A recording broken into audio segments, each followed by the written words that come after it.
the streets are saying this team plays a lot better without. Let's don't get it twisted.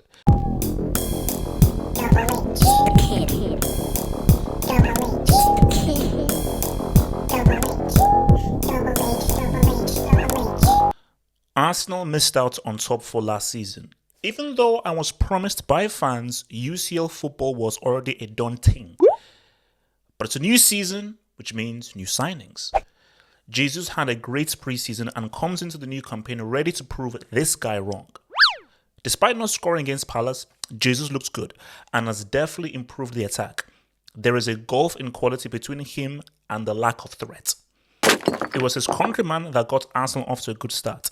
And if both of these cats can be fit by November, Brazil have got a pretty talented crew looking to fulfill their duty to their country.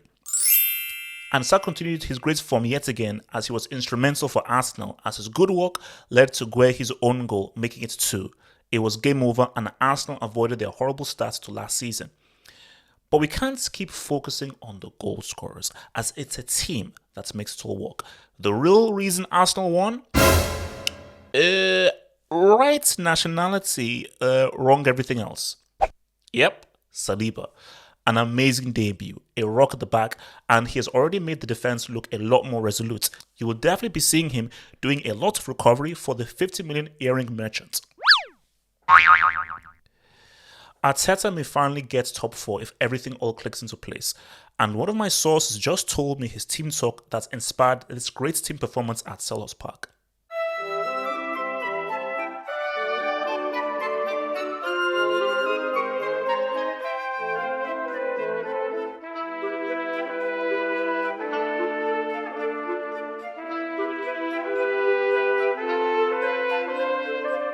The noisy neighbours got off to a great start. Despite being pegged back by the English Pernambucano, Spurs ripped Southampton open, with the real star being Kulushevsky, an amazing purchase by Conte and a player who has been a perfect fit for Spurs. It's crazy just how effective he's been in such a short space of time. Serie attacks need not apply to this kid.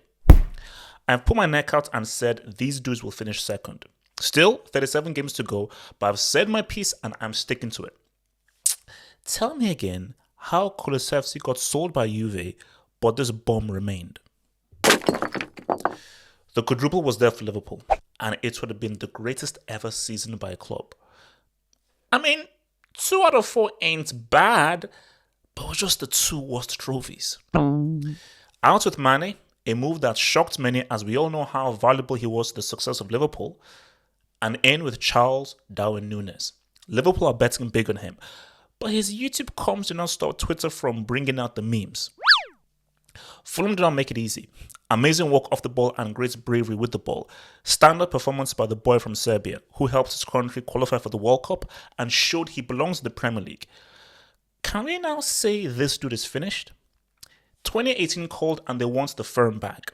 Oh, and he's also done as well. If I see him try one more creative pass, you know they used to call this guy Henderson. Nunez and Salah both combined to prevent an embarrassing loss, and this may turn out to be a fruitful partnership. Salah's improving creativity and Darwin's eye for goal. But I'm fighting everyone who gives that as an assist for Nunez. Having the touch of an does not equate to an assist. Oh, and I'm with Klopp. It is ridiculous for Liverpool to be forced to play on this kind of a pitch. As I said, ridiculous. Mauricio Roberto Pochettino Trasero. You willfully performed heinous acts against football by making Messi and Neymar play vibes ball with no clue or pattern of play. You did this without regard of how the football fans would feel. With your previous offense of playing an English tree trunk in place of the man whose hat-trick got you to the UCL final, I hereby sentence you to 99 years in a maximum security prison with no parole.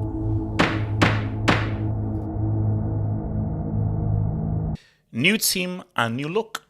PSG travelled to play Clermont-Foot and put on a clinic, as both Neymar and Messi are combining to devastating effect.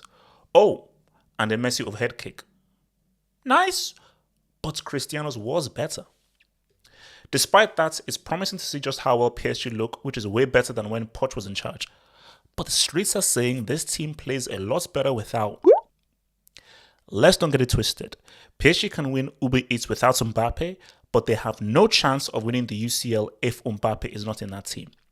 So Galtier has to get all three clicking to get that UCL glory. I have a question though. I get playing in small stadiums, but how the heck were PSG able to move the ball around in this stadium? Chelsea's preseason wasn't too great, and there were fears over the upcoming campaign, but they got off to a win thanks to a Jorginho penalty. Let's now see what else happened in what was an exciting game.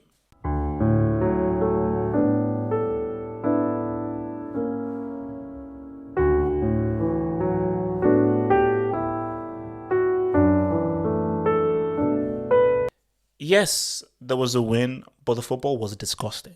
A need for a striker and creative playmaker has now grown and is most definitely a priority if Chelsea are to even think about beating Man City to the title.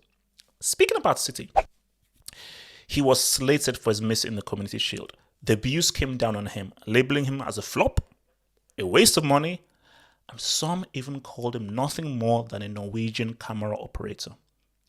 Best way to answer your critics are with goals. The real fear is if he stays fit and connects well with him, the title could be done by March. Scary hours are ahead for the Premier League. How do Bayern cope without Lewandowski? This is their goal machine. How could they replace all those goals? This is it. They stop at 10. Finally, Bayern have now been forced to compete at the same level as the rest of the Bundesliga. With Frankfurt, Europa League champions, that bomb Bagelsmann will be humbled. Finally!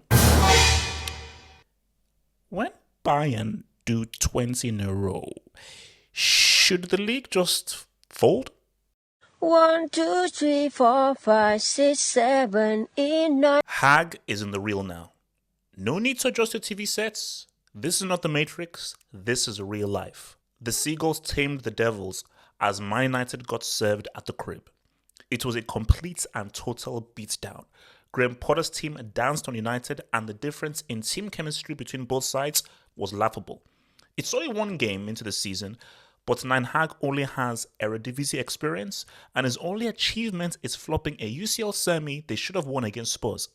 This calls for experienced management, not philosophy, unless he can improve some of these fruit sellers.